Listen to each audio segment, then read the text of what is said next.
नमस्ते। आज हम एक बहुत ही दिलचस्प कहानी पर बात करने वाले हैं। एक ऐसा विश्लेषण जो हमें सूरजपुर नाम के एक बेहद शांत और खूबसूरत गांव में ले जाएगा। देखिए, ये सिर्फ किसी गांव की बात नहीं है, बल्कि आज हम दोस्ती, संघर्ष और एक शानदार सफलता की वो मिसाल देखने वाले हैं जो सच में दिल छू लेती है।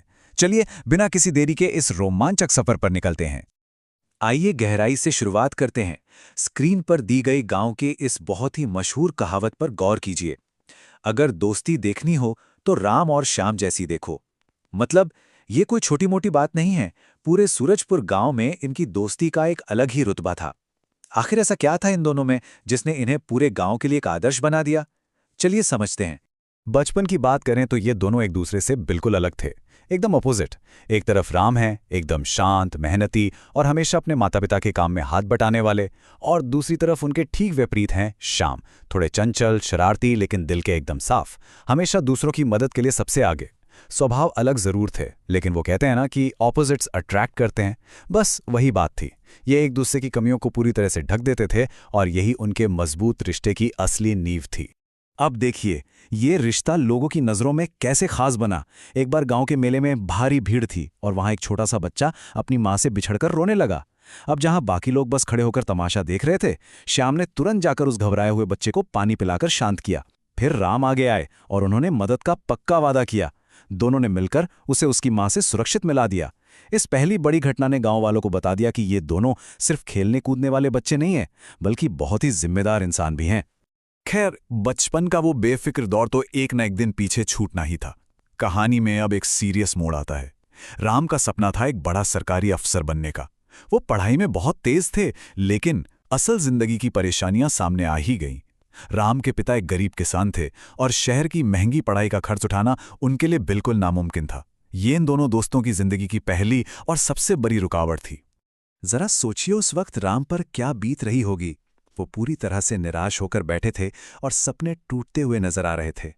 तभी श्याम वहां आए और उन्होंने जो कहा वो सच में बहुत खास है।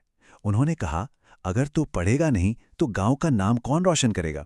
ये सिर्फ एक लाइन नहीं है, ये एक दोस्त का दूसरे दोस्त की काबिलियत पर वो अटूट विश्वास है जो उसे हार मानने ही नहीं देता। और इस विश्वास को साबित करने के लिए श्याम ने जो किया वो सच में हैरान कर देने वाला है। स्क्रीन पर ये जो 1 का आंकड़ा दिख रहा है ना, ये बहुत अहम है। श्याम ने अपना सबसे प्यारा और खेती के लिए सबसे जरूरी अपना इकलौता बैल बेच दिया। एक किसान के बेटे के लिए अपना बैल बेचना कितनी बड़ी बात है, इसका अंदाजा लगाना मुश्किल नहीं है। ये इतना बड़ा बलिदान श्याम ने सिर्फ इसलिए दिया ताकि उस पैसे से राम की शहर की फीस भरी जा सके। तो यहाँ सबसे अहम बात यह है कि जब राम को ये पता चला तो उसकी आंखें भर आईं। उसने भावुक होकर पूछा कि तुमने इतना बड़ा कदम क्यों उठाया? तब श्याम का जवाब एकदम दिल छू लेने वाला था। दोस्ती में हिसाब नहीं होता। बिल्कुल सही बात है। ये लाइन निस्वार्थ प्यार को कितनी खूबसूरती से समझाती है। सच्ची दोस्ती में किसने क्या दिया, किसने क्या खोया, इन सबका कोई बही खाता नहीं होता। चलिए, अब इस सफर में थोड़ा आगे बढ़ते हैं। शहर जाने के बाद राम की जिंदगी कोई आसान नहीं थी। दिन में कॉलेज की पढ़ाई और खर्च निकालने के लिए रात में होटलों में काम।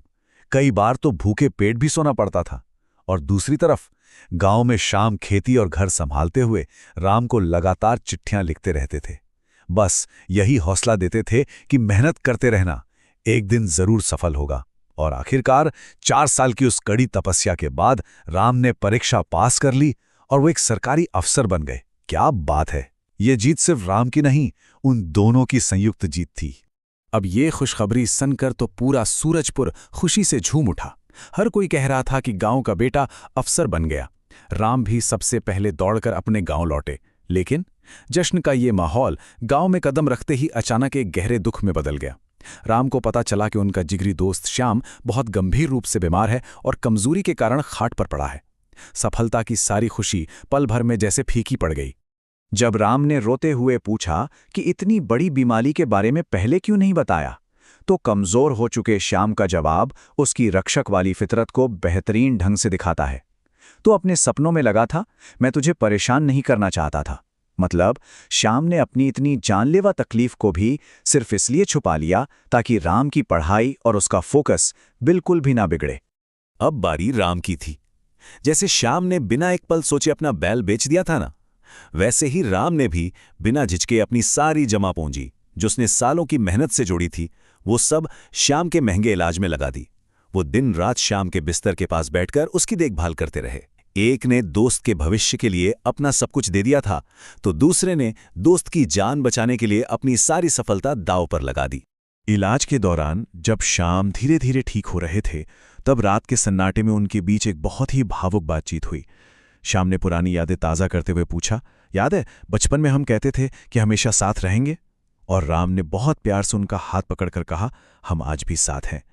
ये पल दिखाता है कि बचपन में नासमझी में किया गया वो वादा जिंदगी की इतनी बड़ी चुनौतियों के बाद भी एकदम चट्टान की तरह अपनी जगह पर अड़िग रहा। अब चलिए देखते हैं कि ये कहानी आगे कैसे बढ़ती है। जब लग रहा था कि सब कुछ फिर से नॉर्मल हो गया है, तभी एक बहुत ही खौफनाक मोड़ आता है। कुछ ही महीनों बाद सूरजपुर गांव में एक भयंकर बाढ़ आ गई। नदी का पानी बड़ी तेजी से गांव में घुसने लगा और कई बुजुर्ग और छोटे बच्चे अपने ही घरों में बुरी तरह फंस गए। ये एक ऐसी अचानक आई मुसीबत थी जिसने इन दोनों की बहादुरी की सबसे बड़ी परीक्षा ली। उस खौफनाक रात का मंजर सच में रोंगटे खड़े कर देने वाला था। अपनी जान की परवाह किए बिना दोनों दोस्त एक नाव लेकर उस खतरनाक अंधेरे पानी में उतर गए। जब शाम एक घर की छत पर फंसी एक बूढ़ी औरत को बचा रहे थे, तभी अचानक तेज बहाव से नाव पलट गई। शाम तेजी से पानी में बहने लगे और फिर राम ने बिना एक सेकंड गवाए उस उफनती नदी में छलांग लगा दी। भारी जद्दोजहद के बाद आखिरकार राम ने शाम को डूबने से बचा लिया। वो पल सचमुच अद्भुत था। अगली सुबह उनके इस साहस का परिणाम अखबार की हेडलाइंस में गूंज रहा था। हेडलाइन देखिए, 2 दोस्तों ने बचाई पूरे गांव की जान।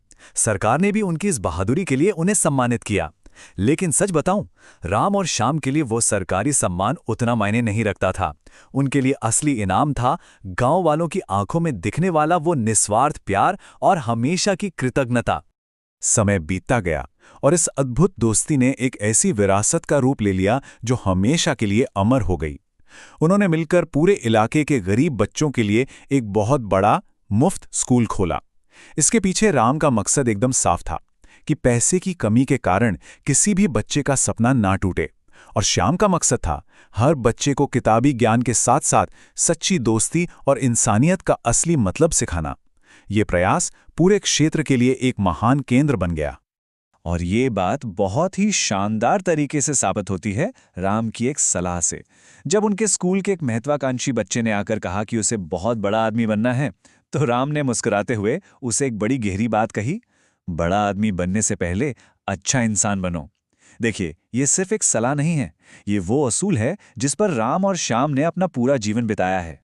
खैर, अब ये कहानी अपने आखिरी पड़ाव पर आती है।